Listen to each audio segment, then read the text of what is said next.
अस्सलाम वालेकुम नाज़रीन, मैं हूं आपका मेज़बान चौधरी फैज़ान गुजर और आप देख रहे हैं टुडे न्यूज़। नाज़रीन, इस वक्त मेरे साथ एक ऐसी शख्सियत मौजूद हैं जो किसी तारुफ के मोहताज नहीं। पाकिस्तान मुस्लिम लीग नून से उनका ताल्लुक़ है, आज़ाद कश्मीर से भी उनकी वाबस्तगी है और कराची के अंदर मकीम है। जैसे कि मुस्लिम लीग नून आज़ाद कश्मीर सिंध के ये सदर भी हैं और कुछ रोज़ कबल इनका नोटिफिकेशन भी जारी हुआ है। वज़ीर-ए-आज़म आज़ाद कश्मीर के मशीर भी मुंतखब हुए हैं। इस वक्त मेरे साथ मौजूद हैं शराज भाई। सर, बहुत बहुत शुक्रिया सबसे पहले आपने टुडे न्यूज़ को वक्त दिया। ये बताइएगा कि आपका नोटिफिकेशन जारी हुआ है, तो मशीर बनाया गया है वज़ीर-ए-आज़म और आज़ाद कश्मीर का, तो आपके पास क्या इख्तियारात दिए गए हैं? फैज़ल भाई, पहली बात तो ये है कि चूँकि पिछले 70 सालों से ख़ासकर कराची के साथ जी बड़ा यानी वो सोतली माँ जैसा सलूक किया गया है। कश्मीर कम्युनिटी जो कराची में मुकीम है, मुख्तलिफ़ अदवार में मुख्तलिफ़ पार्टीज़ जो आज़ाद कश्मीर में बरसर इक़्तिदार हुकूमत आती रही है, तो उसमें यह है कि हमारे कश्मीरियों का पिछले जो जब से ये कोरोना का मामला स्टार्ट हुआ और पिछले साल तकरीबन मार्च से लेके जून तक 3 महीने तो स्टिल जो है तकरीबन मुल्क जैम हुए हुए थे। जी तो उसमें हमें ये शिद्दत से एहसास हुआ कि हमारा जो है कुछ सरपरस्ती नहीं है उस तरह से, या हमारी मरकज़ के साथ वो कोऑर्डिनेशंस नहीं है। तो उसके लिए मैंने एफ़र्ट की। तो अल्हम्दुलिल्लाह मैं शुक्रिया अदा करता हूँ वज़ीर-ए-आज़म आज़ाद कश्मीर जनाब सरदार फ़ारूक राजा फ़ारूक हैदर खान साहब का, और हमारे जनाब डॉक्टर मोहम्मद नजीब नकी साहब, ठीक है। मैं उनका शुक्रिया अदा करता हूँ कि उन्होंने इस काबिल समझे। और मैं कोशिश करूँगा कि हमारे जो कश्मीर कम्युनिटी कराची में रहते हैं, इनके लिए मैं जो भी कर सका, चाहे वो कश्मीर सेंटर के हवाले से है, और उसके बाद मेरी कोशिश है कि यहाँ पे हमारी कोई सोसाइटी हो अलग से जो खालिसतन कश्मीरियों के लिए हो, ठीक है। और जहाँ पे हमारे कोई 5, 7, 8, 10 हज़ार घर हों। क्योंकि आगे चल के जो हम लोग कराची में सेटल्ड हैं, लाजमी बात है कि हमारी नस्लें अब यहाँ पे 4-4, 5-5 दहाइयों से लोग यहीं रह रहे हैं। जी और जैसे आप जैसे बच्चे अब कराची में जम पल के वो जवान हो रहे हैं, तो वो जाके वहाँ कश्मीर में एडजस्ट नहीं हो सकते। बिल्कुल।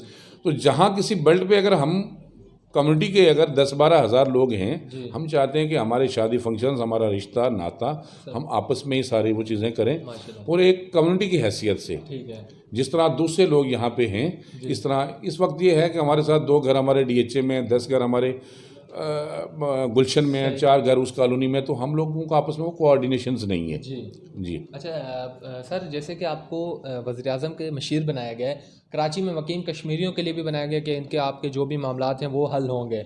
तो सर ये बताइएगा, आपको इख्तियारात क्या दिए गए हैं, कि आपके पास क्या इख्तियारात हैं कराची और सिंध के अंदर जो मकीम कश्मीरी हैं? जैसे कि आप मुस्लिम लीग नून सिंध और बलूचिस्तान ज़ोन के प्रेसिडेंट भी हैं, तो आप सबसे पहले तो ये बताएं आपके पास इख्तियारात क्या हैं? एक मशीर के पास क्या इख्तियारात होते हैं? वो अपने मशीर होने की हैसियत से अवाम और कश्मीरियों के लिए क्या कर सकता है? सर ये सवाल है, इसका जवाब। देखें, मशीर का जो ओहदा है ये इज़ इक्वल टू मिनिस्टर होता है। ठीक है, ठीक है। बिल्कुल। इसका बाकायदा फ़ंड भी हमें मिलता है, लेकिन चूँकि अभी इलेक्शन का जारी है। दौर दौरा है, मेरे ख्याल से 12 जुलाई तक कोई इलेक्शन जो है वो बिल्कुल। अनाउंस हुए हुए हैं। कोरोना की वजह से में भी कि डिले हो जाएं, जी बट ये है कि अगर डिले ना हुए तो चूँकि नेक्स्ट जो जून का बजट आ रहा है, तो वो बजट तो हमारी हुकूमत ही बनाएंगी, पेश भी करेंगे, लेकिन इस्तेमाल आने वाली हुकूमत करेगी। बात करेंगे। तो अल्लाह से बड़ी उम्मीद है कि इंशाल्लाह जितना मुस्लिम लीग नून ने आज़ाद कश्मीर के अंदर डिलीवर किया, जी और जितना इंफ्रास्ट्रक्चर के लिहाज से, या मियां मोहम्मद नवाज शरीफ साहब ने हमारा बजट वहाँ का डबल किया, जी और उसके बाद जो नामों से रसालत का बिल हमारा पास हुआ, बड़ा प्लस पॉइंट है। इसी तरह एनटीएस है। जी तो बहुत सारी चीज़ें ऐसी हैं जो प्लस पॉइंट है। तो मैं ये समझता हूँ कि नेक्स्ट भी हुकूमत हमारी ही आएगी, सही। और अगर अल्लाह ने ऐसा कुछ हुआ कि हुकूमत हमारी ही नेक्स्ट आई, तो इंशाल्लाह कराची के लिए जो मेरा दिल है, इंशाल्लाह पूरा पैकेज दूंगा, ठीक है। और हमारी कम्युनिटी के लिए मैं कोशिश करूँगा कि कराची में इनको मैं अच्छा जो है जी एक अच्छा पैकेज दूं, जी और जो पिछले 70 साल की महरूमियों हैं, कम से कम वो ख़त्म तो नहीं कर सकती, लेकिन उनका मुदावा हो।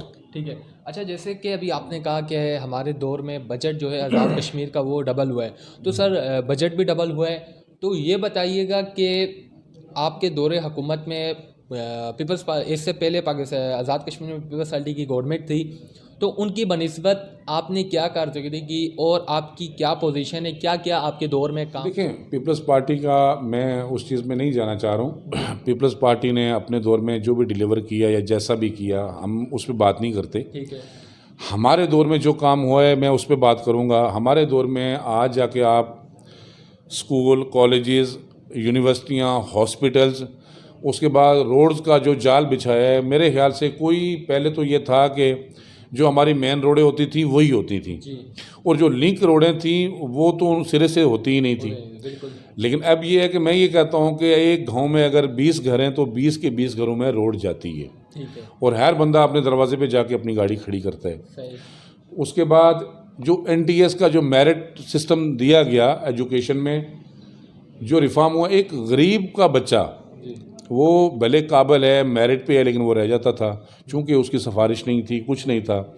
और एक अमीर का बच्चा है जिसका असर रसूख है, वो टीचर भी लग जाता था, वो किसी हॉस्पिटल में जो है वो एकोमोडेट हो जाता था। तो अब फारूक हैदर साहब ने जो एनटीएस की या हमारी हुकूमत ने जो की है, उसमें यह है कि मैंने खुद जाके वहाँ ये चीज़ फील की है और देखी है कि एक गरीब का बच्चा जो उम्मीद ही नहीं कर सकता था, वो भी आज माशाल्लाह से टीचर है और वो अच्छा यानी कि एक सरकारी गवर्नमेंट जॉब कर रहा है। उसके बाद जो नामूस रसालत का बिल था, इसके लिए मैं ये समझता हूँ कि हम जितने भी मुसलमान हैं, बायसीत मुसलमान, हमारा ये ईमान है, लेकिन जिस तरह पाकिस्तान में हो रहा है उस तरह बिल्कुल नहीं हुआ, और हमारे असम्बली में वो बिल जो है मनोन पास हुआ है।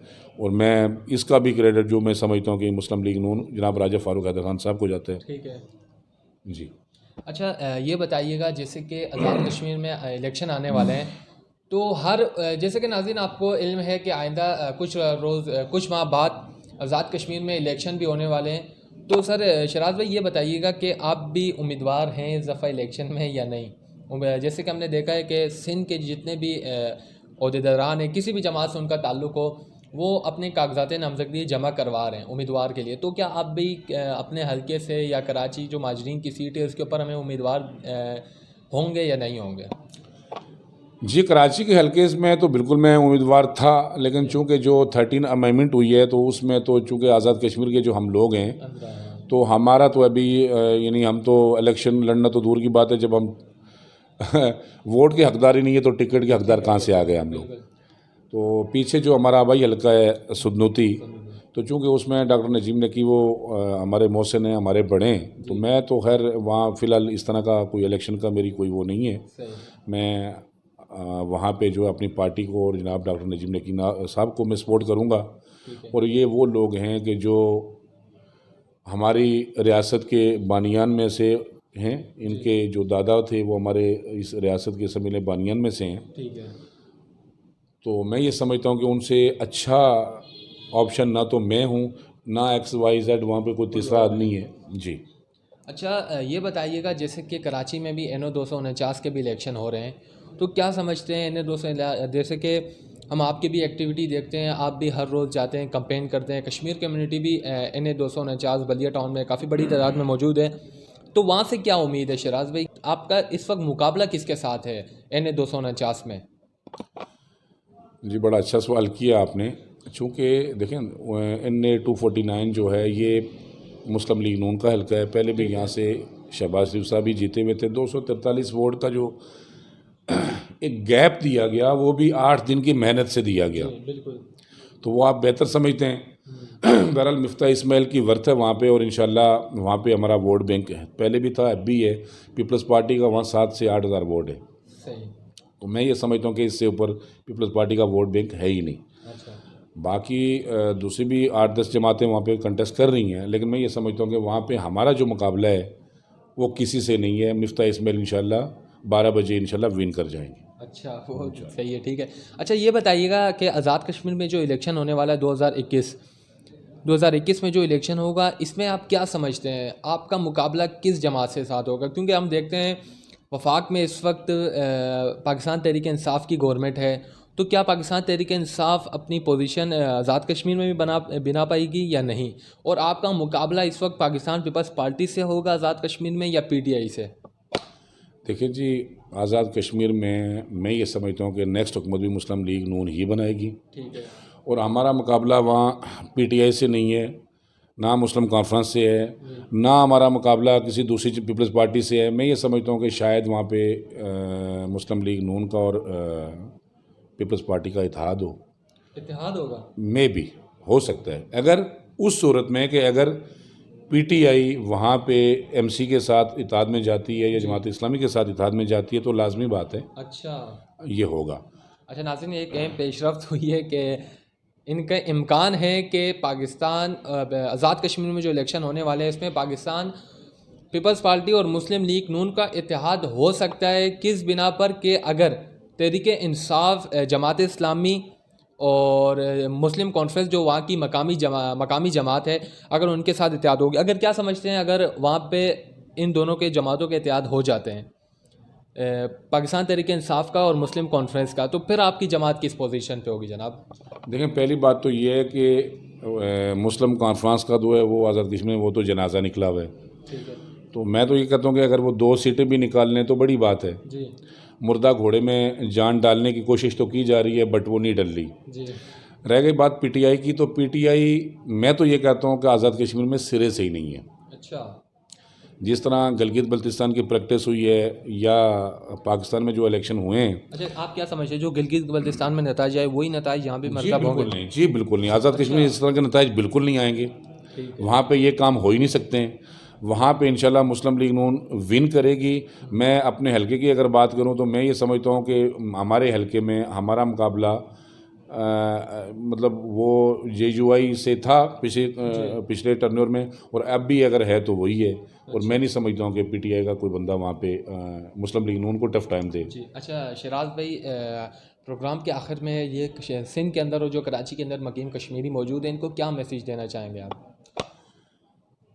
हम कराची के अंदर चूँकि मुख्तलिफ पार्टियों के सरबराहान, जिस तरह पीटीआई है, पीपल्स पार्टी है, मुस्लिम लीग नून का ज़िम्मेदार मैं हूँ। मैं ये समझता हूँ कि हम लोग पिछले 70 सालों से हमसे पहले जो लोग आए या बाद में हम लोग हैं, हम कुछ अपनी कम्युनिटी के लिए नहीं कर सके, और ये बड़ा अलमिया है और मुझे ज़ाती तौर पे इसका दुख है। और सियासत से हटके जो समाजी काम है या जो अपनी कम्युनिटी के लिए असल करने के वही काम है। जी। तो अब मैं ये समझता हूँ कि मैं पूरी कोशिश कर रहा हूँ कि मैंने अपने मददाब के तहत भी एक सोसाइटी अनाउंस की थी यहाँ सुपर हाईवे पे। अच्छा। जी, वो चल रही है, हमारे साथियों को तकरीबन पता है। जी, वो सोसाइटी किस लिए बनाई गई थी, ज़रा उसकी भी पूरी डिटेल वो हमने सिर्फ अपने खालिसतन कश्मीरियों के लिए बनाई थी। वो कोई 1200 प्लाट थे, 70 एकड़ ज़मीन थी, माशाल्लाह। और वो मैंने मुनासिब जो है वो इंस्टॉलमेंट पे जो है ना वो 10% एडवांस पेमेंट थी, और वो मैंने एक मुनासिब उस पर किया था। तो मेरे ख्याल से वहाँ 800 लोग हमारे अकोमोडेट हुए हैं। माशाल्लाह। और वहाँ पे एक यूनिवर्सिटी भी, एक मदरसा भी है, वहाँ पे प्ले ग्राउंड है, 4 स्कूल हैं, 4 सेक्टर्स बनाए हुए हमने। तो मैं मज़ीद आगे ये है कि मेरी कोशिश है, अगर मुझे राजा फ़ारूक हैदर साहब ने इस काबिल समझा है या इस मनसब के लिए मुझे उन्हें चुना है, तो मेरी कोशिश है कि मैं मज़ीद जो है आज़ाद कश्मीर के पैनल पे अपने लोगों के लिए कोई ज़मीन लूँ जिसमें हमारा कब्रिस्तान भी हो, हमारा अपना कोई कम्युनिटी सेंटर हो उसी के अंदर, और कोई ऐसी जगह हो कि जहाँ पे 5-7-8 हज़ार लोग हमारे घर आबाद हो सकें। हाँ माशाल्लाह जी, काफ़ी अच्छा इन्होंने सवाल किया कि अभी ये कह रहे थे कि हमने एक कराची में मकीम कश्मीरियों के लिए एक सोसाइटी भी बनाई गई है जिसमें बिल्कुल कम रियायत भी की गई है और उनके लिए हर तरीके की वहाँ पे सहूलत भी मौजूद है। इस वक्त मेरे साथ मौजूद है सरदार शहजाद साहब, जिनका ताल्लुक़ मुस्लिम लीग नून सिंध से था। सर बहुत बहुत शुक्रिया, आपने टुडे न्यूज़ को वक्त दिया। तो जी नाज़रीन, हमें दीजिए इजाज़त और देखते रहें टुडे न्यूज़।